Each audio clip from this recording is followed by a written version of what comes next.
En nuestro podcast de hoy tenemos a Leticia Zárate, una doctora de Administración de Empresas de la Universidad Politécnica de Cataluña en España, con un máster de comunicación empresarial y es una experta estratega en comunicación y marketing.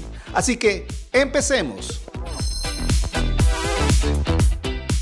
Hola Leticia, bienvenida a Enfoque Ágil y muchas gracias por estar hoy aquí con nosotros. ¿Cómo estás, Eduardo? Gracias a ti, gracias a tu audiencia y por supuesto un gusto coincidir nuevamente con Enfoque Ágil, que nos venimos siguiendo de hace tiempo, pero mira, esta oportunidad hoy es un gusto estar. Negocios. ¿Qué te motivó a hacer tu primer negocio? Wow, pues dos cosas importantes. Mi identidad, yo soy mexicana de nacimiento, aunque hoy por hoy me considero una ciudadana del mundo.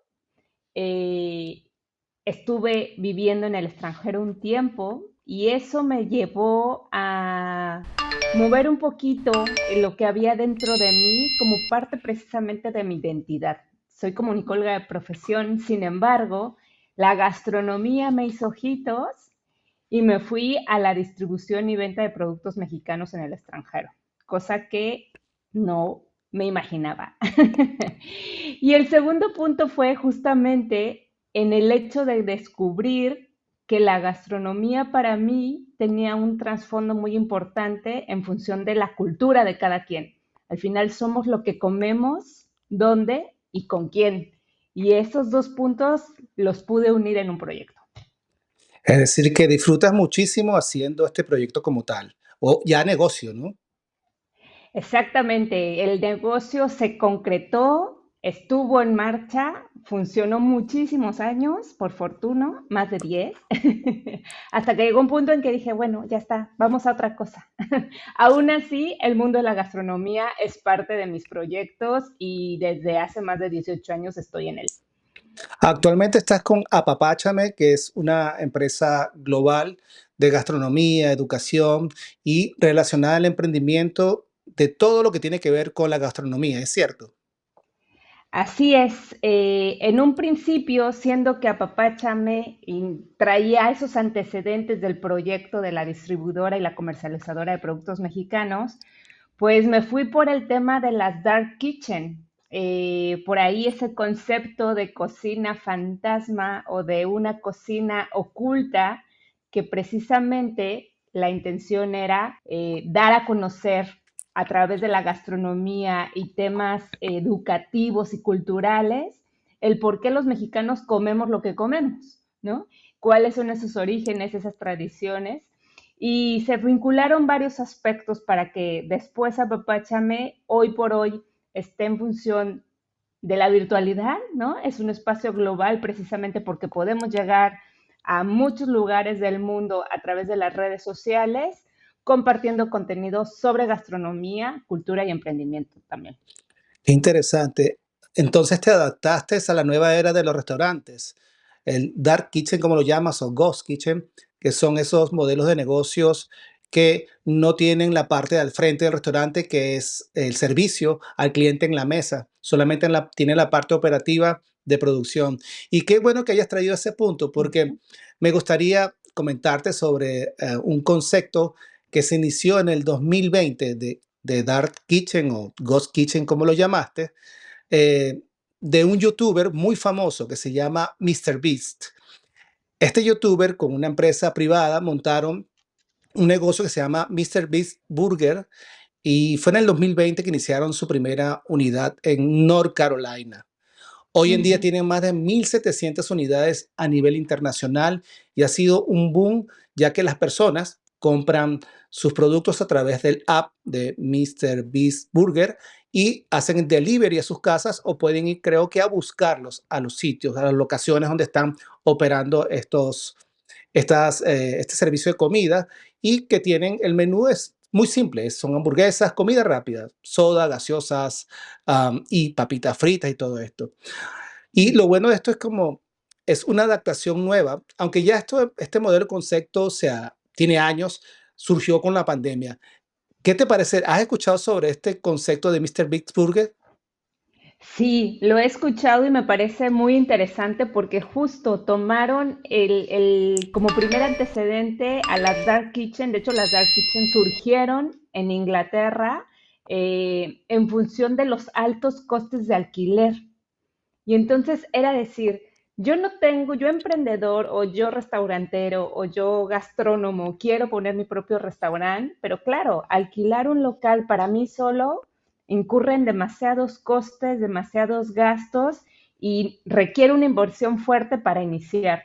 Entonces empezó a generar que estos espacios fueran como alquiler compartido. Entonces yo ocupo, ¿no? Durante de las 8 de la mañana a las 2 de la tarde, el otro lo ocupa de las 3 de la tarde a las 9 de la noche y por ahí los nocturnos están de las 10 de la noche a las 2 de la mañana. Y entonces, ¿qué haces con un solo espacio físico perfectamente estructurado, con logística, con toda la implementación que requiere precisamente un restaurante, ¿no? Y que no seas tú el que tiene que invertir desde la olla hasta, ¿no? La estructura como tal de lo que es una cocina profesional. Entonces, los costos, por supuesto, disminuyen, tú te vuelves pues como socio o como colaborador de los otros, ¿no? Y entonces le dan vida a ese restaurante que también tiene por ahí el otro concepto de lo que son los restaurantes pop-up, que a lo mejor no tienen siempre la misma ubicación precisamente físicamente, ¿no? Porque van cambiando de local, ¿Cómo es dependiendo ese de la ciudad. concepto, perdón? El de Se pop-up. llama restaurant pop-up. Ujú. ¿Vale? Esto quiere decir que a lo mejor hoy el restaurante está efectivamente situado en ese local que se está compartiendo, ¿no? El alquiler y los gastos y demás, pero en un mes cambia quizá de ciudad y se van a otro local justamente, O ¿no? sea que por O, temporada, una temporada exacto, específica, un mes, 2 meses en ese sitio y para compartir nueva exactamente. gastronomía. Exactamente, o incluso conceptos como el cocinero a domicilio o el cocinero, ¿no? El chef a domicilio, en el que van directamente a tu casa a cocinarte, o bien te dicen, hoy vamos a hacer una cena especial, una cena temática en un museo, pero a la siguiente semana la vamos a hacer en un parque y en la que sigue, pues va a ser en un lugar secreto. Entonces, bueno, tiene mucho que ver también con todo el tema de disminuir estos gastos de inversión, ¿no? Inicial. Y por otro lado, pues por supuesto hablar mucho de la experiencia del cliente. Y es lo que ha pasado con el caso, ¿no? De Mr. Beats, que siendo un restaurante virtual, así inició, ¿no? O así lo podemos conceptualizar. Hoy por hoy tengan, como dices tú, más de 1,700 establecimientos por el mundo, ¿no? Y en horarios bien diversos. Estaba viendo que dentro de esos países en los que están, por ejemplo, en el caso de México, que es lo que yo más conozco, Ujú. eh, son horarios nocturnos justamente, ¿no? O sea, no encuentras el Mr. Beat para comer a mediodía. Es solamente un servicio Qué nocturno. interesante. O sea que Entonces, el servicio es en la noche, no en el día. exactamente, exactamente. ¿Por qué? Porque justamente comparten el local con otros, ¿no? Y así, pues bueno, ha ido cambiando precisamente este concepto de la dark kitchen, de las ghost kitchen, de los chefs con restaurantes pop-up, ¿no? Que nos Ujú. van generando experiencias diferentes y que al final se ha incorporado en nuestro día a día, Eduardo, a decir, hoy la gente come de delivery, hoy la gente pide a través de una app, ¿no? O simplemente pues tienes referenciado tu sitio favorito, llamas por teléfono o lo pides en la app y solamente pasas a recogerlo, ¿no? El takeaway también. Qué interesante. A mí el mundo de la gastronomía me apasiona bastante.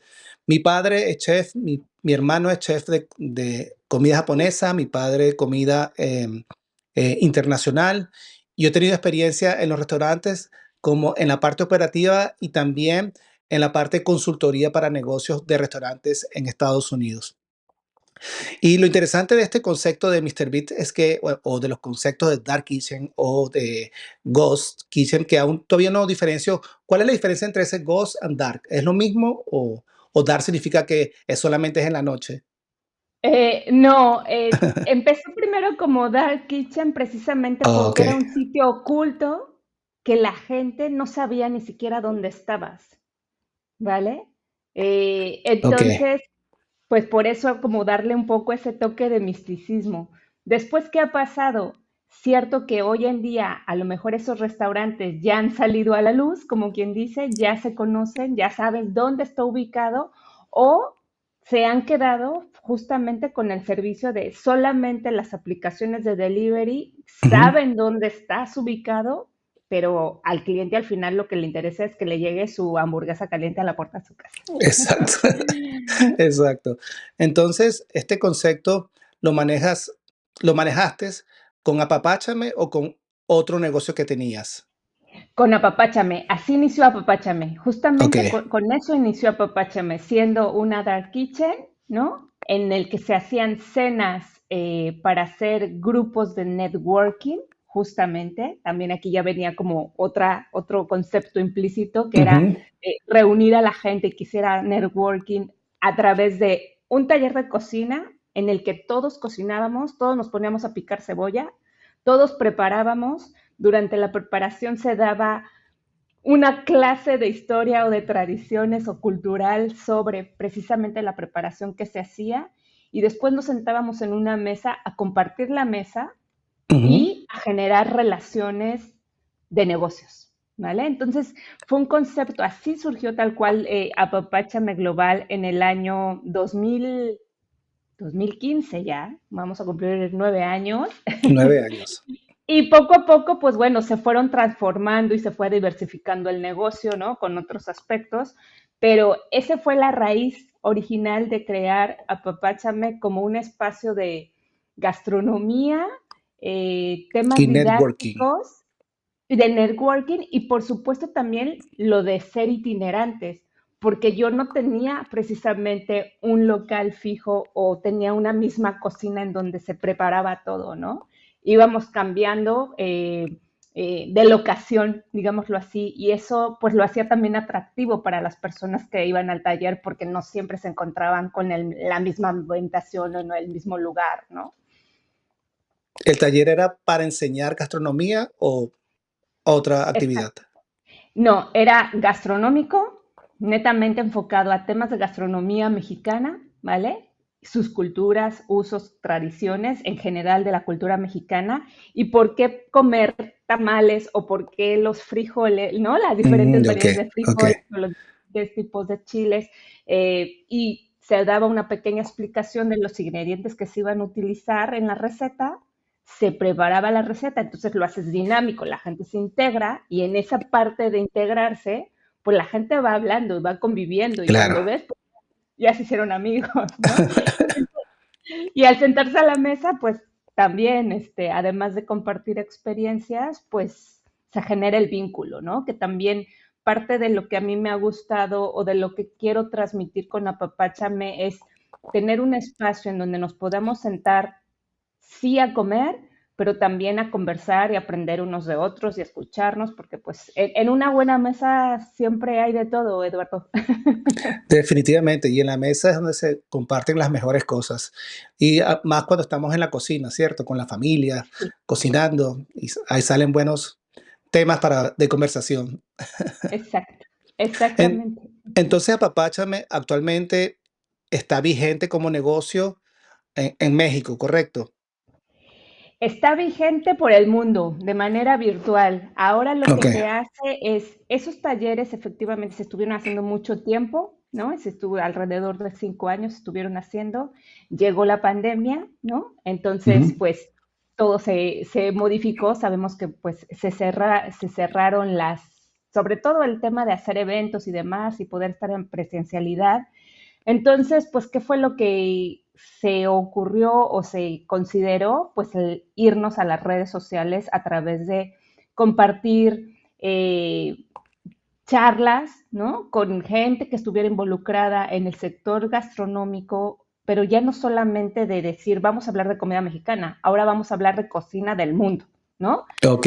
De Francia, de China, de Senegal, de cualquier tipo de cocina, hablando desde el aspecto cultural y después también vincularlo al tema del emprendimiento. ¿Por qué? Porque al final mi historia fue esta, ¿no? Entré al mundo del emprendimiento con un sector que es muy bonito, la gastronomía, que por supuesto requiere, ¿no? Muchísima, pues mucha pasión, yo creo, porque el tema gastronómico o te gusta o de plano Sí, dices, sí, sí, sí, no puedo exacto. más porque son temas, horarios muy demandantes, ¿no? Sin embargo, Apapáchame, pues después de haber pasado este proceso, dijimos, bueno, vamos a las redes sociales a compartir contenido de Ujú. valor, ¿no? A hablar con personas aficionadas y profesionales del sector gastronómico y de temas culturales, y esto lo hago siempre mucho hincapié porque les digo, yo no soy chef, cierto es que llevo ya muchos años dentro del sector, pero para meterme a decir el tema de la academia a modo chef, pues la verdad es que estoy muy lejos de ello, ¿no? Entonces, era una manera de vincular precisamente mi identidad con algo que me gustaba como afición, pero que a la vez pues tiene mucho valor para cualquier ser humano el sentido gastronómico. Entonces, también compartir las experiencias de los emprendedores, de los inicios, de los tropiezos, de cómo le hago, ¿no? Y entonces ven al espacio y compárteme lo que tú has hecho, lo que te ha funcionado y lo que no, para que otros también, ¿no? Puedan aprender de ello. Y en función de ello, pues bueno, hoy también es abrir un espectro de apoyo a estos emprendedores que van iniciando con temas de planes de marketing, con Ujú. planes de comunicación, planes de negocio que precisamente les pueda dar las bases por lo menos para tener un poco de orientación en función de esa idea de negocio que quieren desarrollar, ¿no? Eso es lo que se está haciendo, acompañamiento, digamos. Yo he tenido la oportunidad de trabajar con distintos empresarios a nivel de consultoría en sus restaurantes. Y algo que Ujú, me gustó muchísimo en el caso de investigación para saber hacia dónde van los restaurantes hacia futuro es algo que decía la National Restaurant Association. Ellos hacen, es una organización donde involucran todos los restaurantes de Estados Unidos. Estudian los demográficos, cuáles son las tendencias a futuro, el comportamiento de los consumidores como tal para darles mejores servicios. Y esa información se lo ujú, reparten a todas las empresas que están aliadas a la National Restaurant Association. Tuve de hecho la oportunidad de ir a un evento hace 8 años y pude compartir, conocí al CEO de Starbucks, al de Pizza ujú. Hut, y comparten sus historias, cómo iniciaron sus negocios. Pero algo que me gustó muchísimo fue que cómo ellos estudian el comportamiento de los clientes a futuro. Es decir, mira, algo que me impactó y me dijo, wow, esto va a ser posible. Y yo creo que sí, ya estamos en esa vía. Y era que el futuro de los tenedores, los cuchillos y las cucharas van a desaparecer. Posiblemente en un futuro, no sé en cuántos años, vamos a ver menos gente comiendo sin eso. Vamos a estar comiendo solamente con la mano. Es decir, por eso es que hoy en día los tacos, las hamburguesas, las pizzas, la comida que solamente no tiene necesidad de estar mirando para cortar porque estás conectado a un device, a una computadora, a un teléfono y no tienes chance de estar viendo el plato. Y supuestamente esa tendencia va a ser así. Quiere decir que todos los restauranteros que nos estén escuchando implementen platos que la gente no tenga que ver mucho el plato. Interesante, Es- ¿no? Porque también rompe sí, conceptos, ¿no? El chef te va a decir, eso es imposible porque la gastronomía es algo donde se vive una experiencia, el restaurante. Entonces, pero el consumidor que viene no va a estar interesado sino más en ver su celular, su computadora y de hecho ni interactuar con las personas con quien están sentado la mesa como tal. Entonces, por eso es que también hay un índice muy positivo para esos productos que se despachan en los restaurantes sin tenedores, sin nada que ver con cuchillos ni cucharas. Entonces, es bien interesante. Ahora, entonces, Apapáchame ahora está global a nivel digital y que y que está en Francia, me dijiste que estaba en Francia, tú estás en Francia actualmente, ¿correcto? Exactamente, Ok, actualmente sí. ok, entonces quiere decir que tu negocio inició en México, ahora abriste para Francia y también vi que estudiaste en España, Exacto, en en realidad, Cataluña, ¿cierto? sí, O sea en que, realidad nació en España. ok, Yo estuve viviendo muchos años, viví 13 años en España. ahí fue donde Y sacaste tu ahí, doctorado. exacto, Ok, ok. exactamente. Ahí surgió el primer emprendimiento que fue justamente la comercializadora, distribuidora y las tiendas físicas de productos mexicanos. Al paso del tiempo se terminó aquello e inicié con Apapáchame y luego volví a México unos años y ¿Qué ahora estoy productos, nuevamente. perdón, sí, para saber? Los productos que se vendían eran como tal, todo comida mexicana, latas, frascos, botes, todo lo que estuviera envasado, Ok. ¿vale? Desde tortillas de maíz, frijoles, chiles, dulces, bebidas, etcétera, ¿vale? Todo lo que tenía que ver con la gastronomía mexicana, desde las cosas más comunes o que se conocen incluso con el Tex-Mex que se relaciona muchísimo, ¿no? Los nachos Ujú, y el guacamole, pero después también el punto de la diversificación, que también es súper importante en cualquier proyecto. ¿Qué fue lo que se hizo? Es generar una marca propia. Entonces ya no solamente era la venta de producto importado, ¿no? Que venía etiquetado, embalado y demás, sino generar una gama propia de ujú. alimentos. Y entonces, tamales envasados al vacío, cochinita pibil envasada al vacío, diversos guisos mexicanos que permitían, pues simplemente hablando de un poco el street food o de la comida rápida, Ujú. llegar, calentar, en un pack le dabas toda la experiencia al cliente, de decir, aquí tienes tus tortillas, tu guacamole y tu porción de carne para que nada más llegues calientes en el micro o de tal forma y lo sirvas en el plato que ya lo traes, ¿no? ¿Y esa distribución Entonces, dónde era? ¿A qué países específicamente? En España, ¿En España? Ok. ¿vale? Exacto. Inició siendo en Cataluña y después fue para toda España.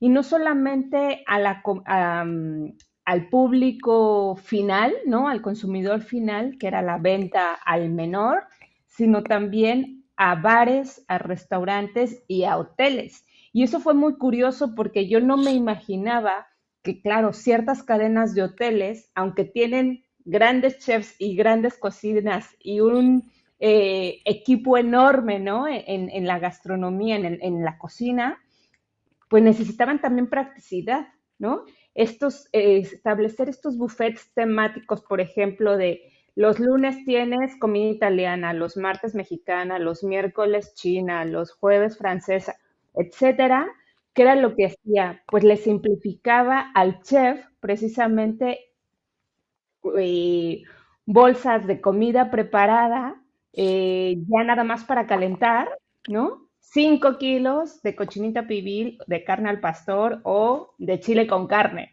Y entonces que eso les facilitaba a ellos para decir, ya solamente o calentamos las tortillas o lo Ujú. montamos en modo canapé, etcétera, ¿no? Se les daba una serie también inclusive de cómo idear o mejorar u ofrecer esa carta, ¿no? Al consumidor. Entonces se generó esa marca propia, digamos, de comida preparada y también todo lo que eran los aderezos o las salsas como complementos, ¿no? Desde una salsa ranch, que a lo mejor era así un tema más Tex-Mex, pero también una salsa verde o una salsa roja típica mexicana que te venía en tu lata de 3 kilos, ¿no? Y entonces esto se diversificó muchísimo para llegar al mayoreo, ¿no? Y los pequeños bares, que bueno, España, ustedes saben que está lleno de bares en cada esquina, pues simplificabas porque a lo mejor en la cocina, al ser tan pequeña, no tenían espacio para tener poder hacer tanta preparación o inclusive para almacenar, ¿no? A los hoteles grandes en una temporada de verano, como era Mallorca, Palma de Mallorca, pues claro, eran palets de nachos, ¿no? Kilos de guacamole y las preparaciones estas envasadas al vacío en donde pues se le facilitaba precisamente tener estas noches temáticas, ¿no? A las cocinas. Entonces, pues eso también se diversificó y a su vez se empezaron a sumar precisamente talleres de cocina, Mm, degustaciones gastronómicas y también temas que tuvieran que ver pues con una charla de vamos a hablar de el origen de los ingredientes mexicanos que ha aportado, ¿no? Mucho sabor a todo el mundo o a otras culturas, a otras gastronomías. Y esto ujú, pues se vinculaba a catas de tequila, a degustaciones de mezcal, a eventos en sí con connotación mexicana cultural, ¿no? Desde que hubiera grupo de mariachi o grupo de baile folclórico, pero que la gente también, pues, se comiera, ¿no? Y degustara lo que había en el evento. Entonces, fue muy curioso, ¿no? El experimento que duró, pues, alrededor de 12 años. Sí creció, la empresa creció bastante, siendo una tienda muy pequeñita, pues se llegó a hacer la distribución precisamente por toda España y a diversificar también el tema de la tienda online, un ujú. e-commerce, cuando empezaban los e-commerce. Esto yo estoy hablando, yo Sí, inicié 12 en años. esto en el 2008, más o menos, 2006. Y claro, iniciaban los e-commerce, iniciaban las dark kitchen, ¿no? Había una situación ahí, pues de un abanico grande de posibilidades que al tiempo pues se han ido, por supuesto, eh, estableciendo de mejor manera, ¿no? Y así es como ha sido un poco este recorrido de los años. Y hoy por hoy, pues bueno, en un aspecto ya un, afuera de las cocinas, ¿no?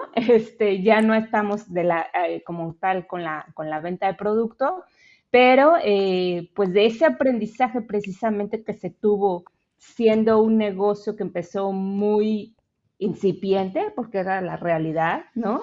Yo no me lo imaginaba ni me lo planteaba como tal, pues ha ido tomando diferentes formas y diferentes servicios para poder ofrecer, ¿no?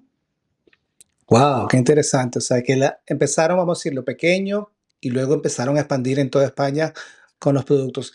Me imagino que aquí el secreto era el sabor que ustedes hacían para que esos consumidores vuelvan a consumir el producto otra vez y que tenga demanda tal cual el negocio. O sea que ya Sí. esa unidad de producción de productos comestibles ya no está, ya no lo tiene, sino es más entrenamientos y talleres. Exactamente, exactamente. Ok, Al final es el tema de lo que fue la venta, las tiendas como tal, el e-commerce y tal, eso ya no está, pero nos ha dado o me dio a mí la posibilidad y el crecimiento y por supuesto la definitivo. visión de ir evolucionando, que al final los emprendimientos son así, ¿no? En algunas veces hay cosas que funcionan, otras que tienes que decir hasta aquí llegó, ¿no? Y otras más dices hasta aquí llegó porque ya no puedo más. A mí me sucedió, ¿eh? O sea, tal cual fue el punto de decir, ya está, vámonos Ya no, por otra ya no puedes vertiente, ¿no? más porque el negocio se expandía tu capacidad de personal o la parte financiera, por ejemplo.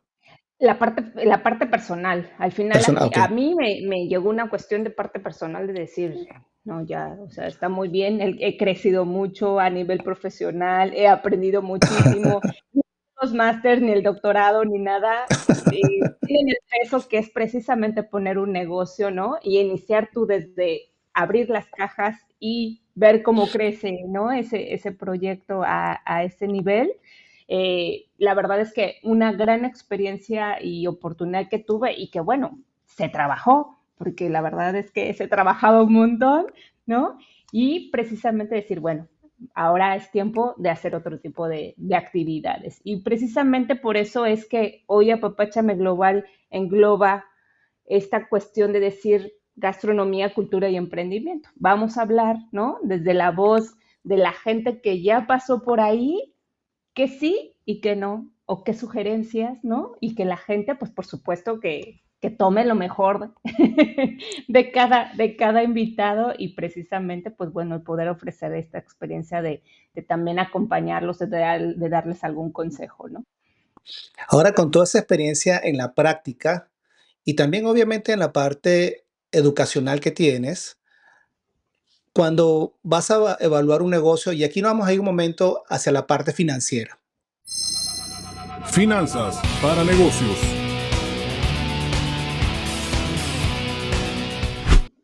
¿Qué es lo que haces o qué evalúas dentro de un negocio a nivel financiero cuando ves algún tipo de oportunidad?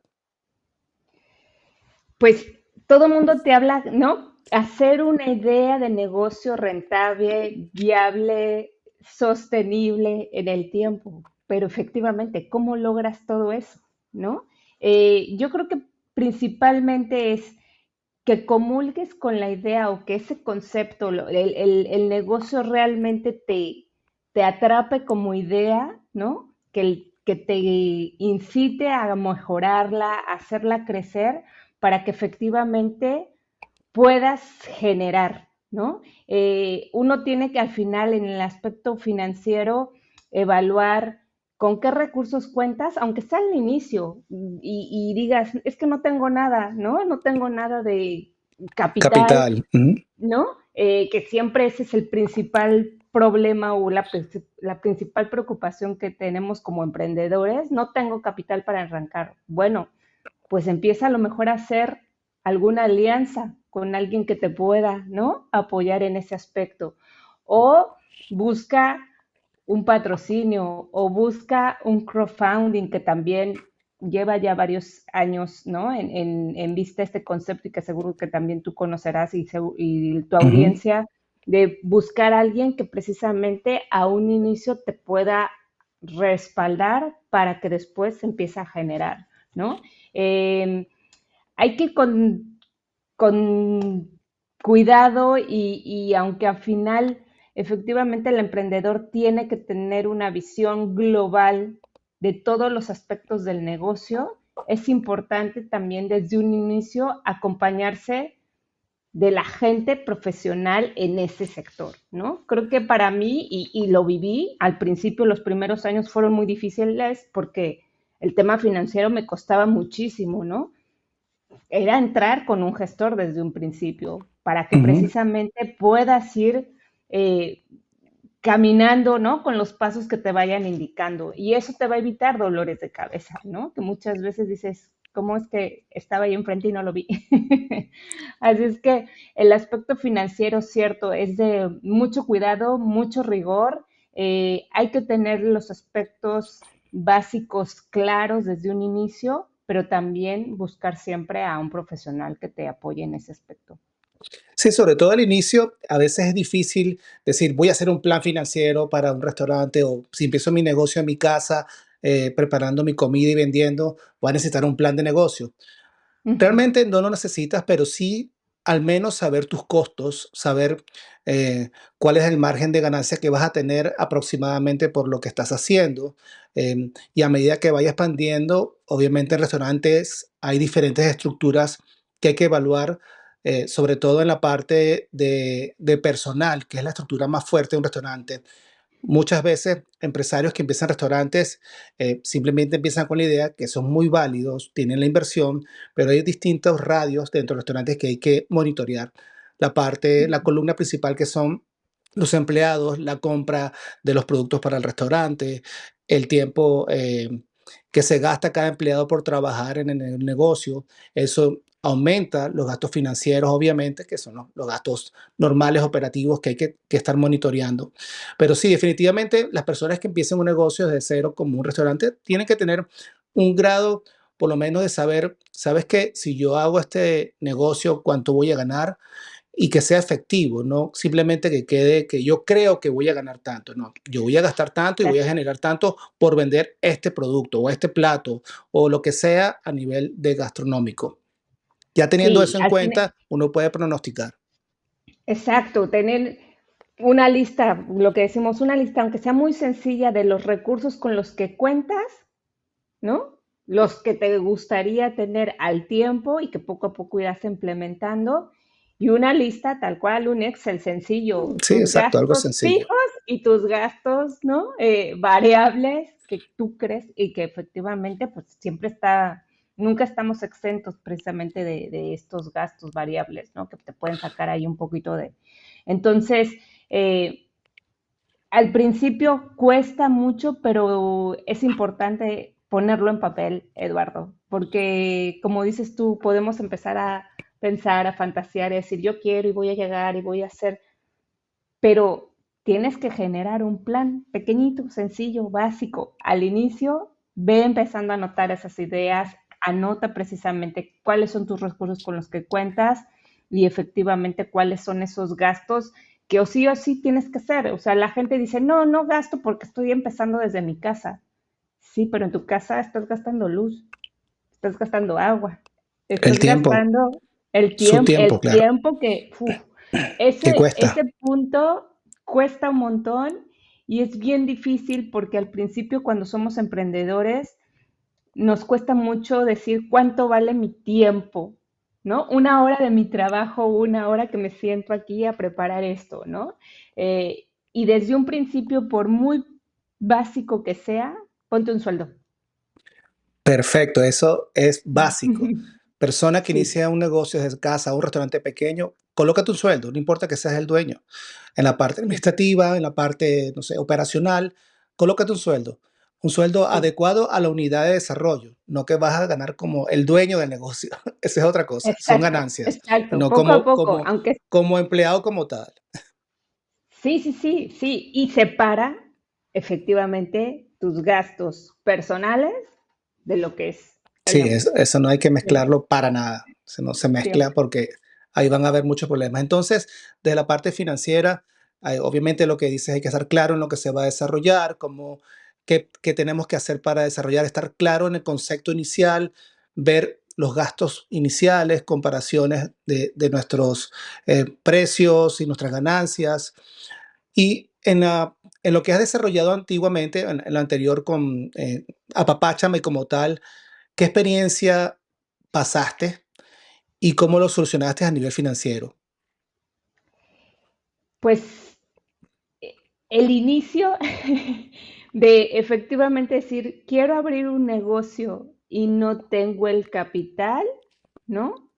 Inicial, ¿qué hago? Porque yo quería poner una tienda aunque fuera pequeña. Y así inició, Ujú. siendo una tienda muy pequeñita, 27 metros cuadrados. Después aquello creció, creció, creció afortunadamente.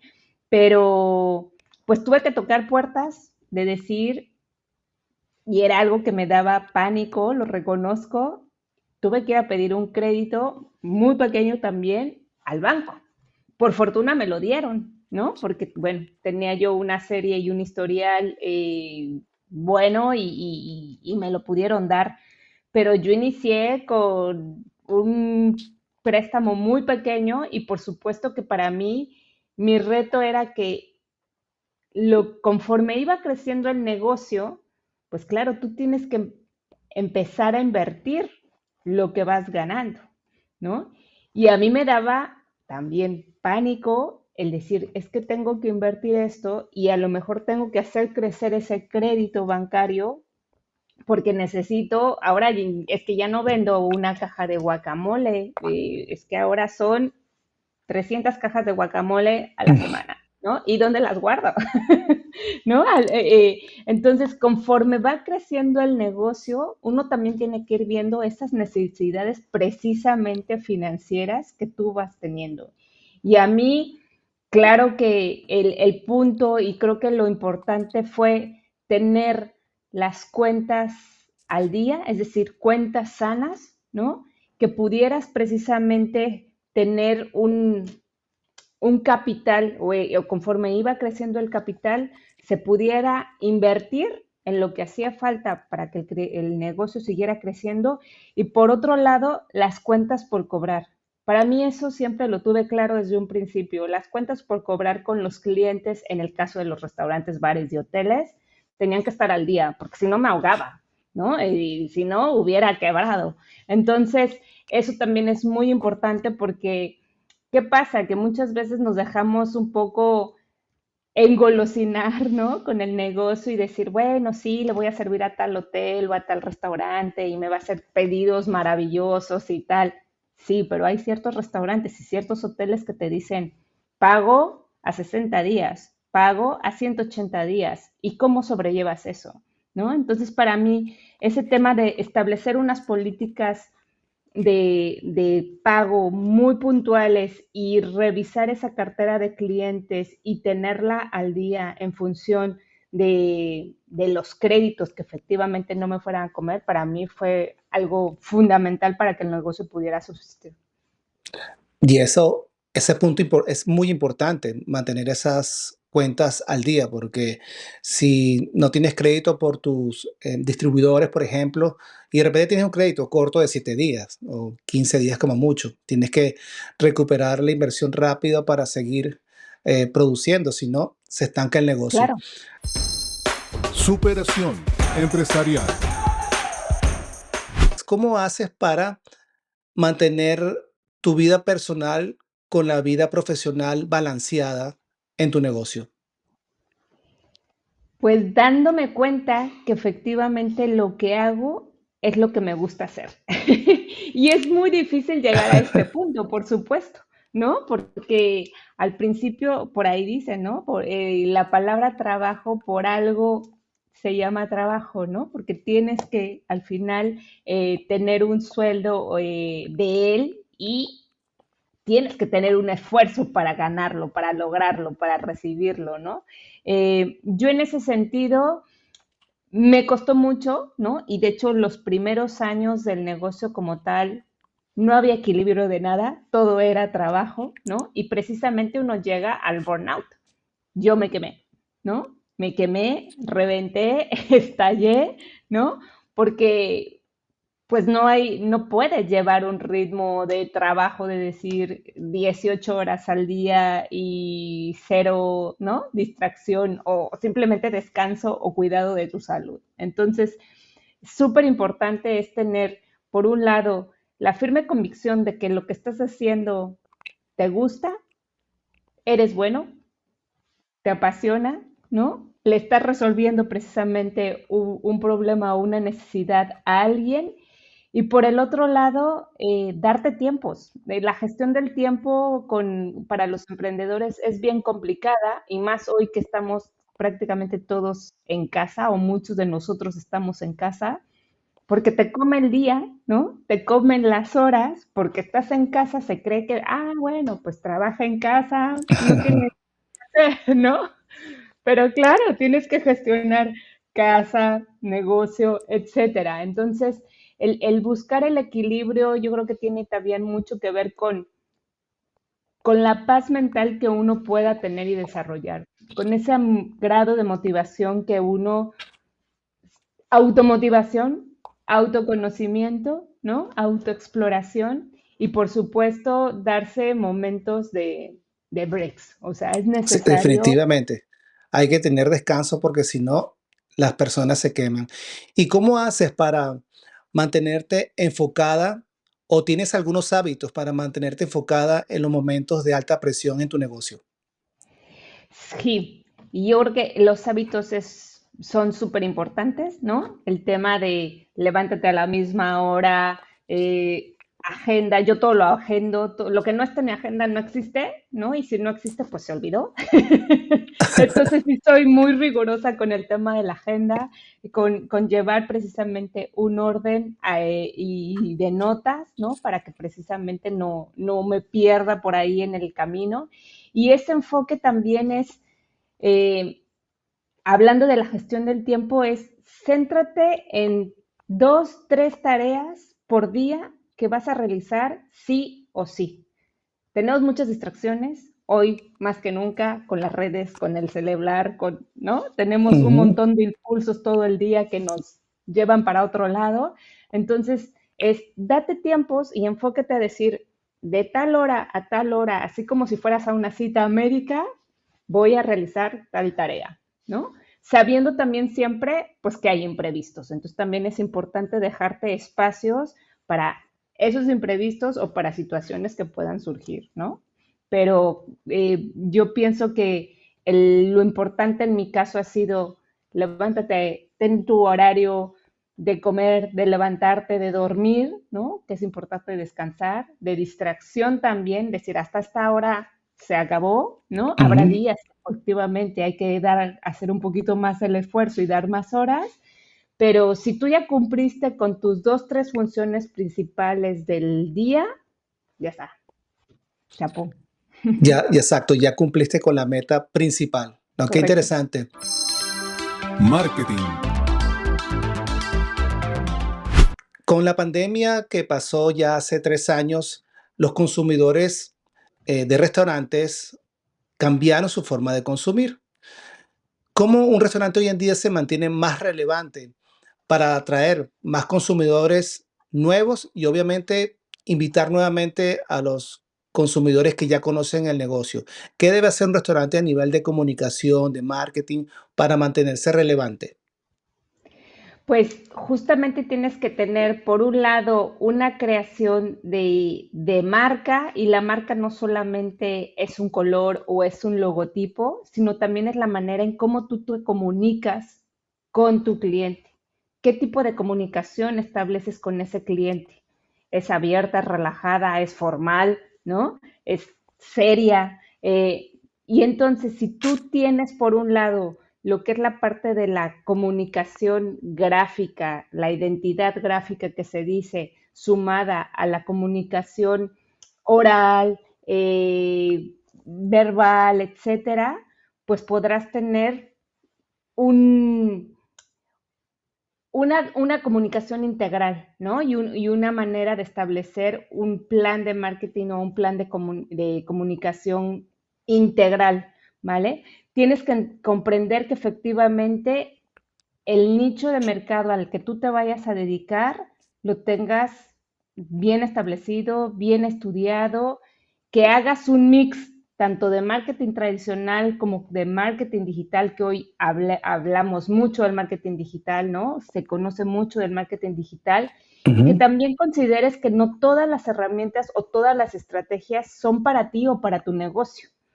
No porque el hecho de que haya una plataforma que sea potente y que todo el mundo te diga, es que tienes que estar ahí, pero si eso no va contigo, no va con tu personalidad, no comulga con tus valores, con tu identidad, justamente, difícilmente vas a poder expander precisamente lo que es tu marca.